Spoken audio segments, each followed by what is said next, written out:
I'm deeply involved in the casting. I always think that if the script and the cast and the director is right, chances are we'll shoot a pretty good movie.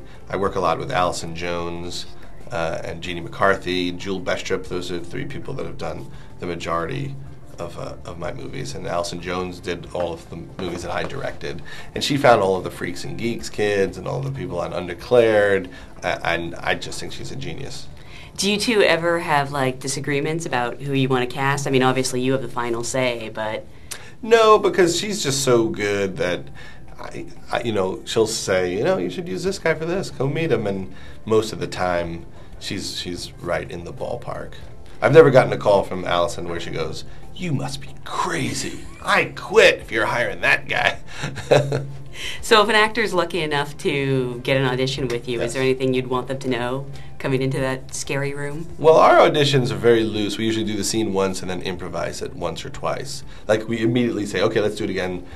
We just want to hit those logic points, but let's just go. And usually Seth is in the auditions, even the earliest auditions.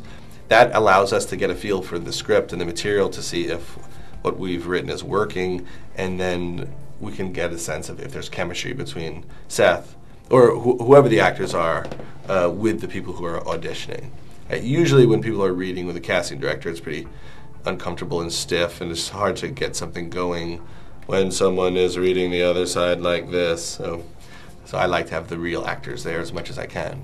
What if someone isn't good at improvising? Do you take that into consideration, or will they just not work? And it just depends on the part. There are certain parts where you realize, oh, that scene's not going to change much. But I find that most actors are good at improvising if they just relax. I have yet to see a fantastic actor who can't riff a little bit.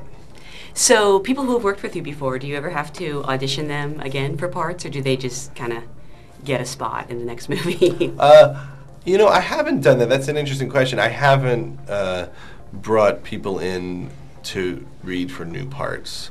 Usually if I know them really well, I have a sense of what they can do. And I think, well, they're either right or they're not. I will avoid bringing in friends because I usually think, I don't want to waste their time. I mean, I know basically, what they're about. Have you always had like this innate ability to spot talent and sort of shepherd it, or is that something that you developed over the years? I don't think of it as like some sort of gift or anything. I just think, hey, that kid seems funny, and it kind of doesn't go much past that. When I was little, I used to watch the Mike Douglas show all the time, and I would obsess on certain comedians, and it was always fun, to go, oh, I love this Michael Keaton guy. And then he would become a big star. I'm like, I liked him when he was on the Mike Douglas show.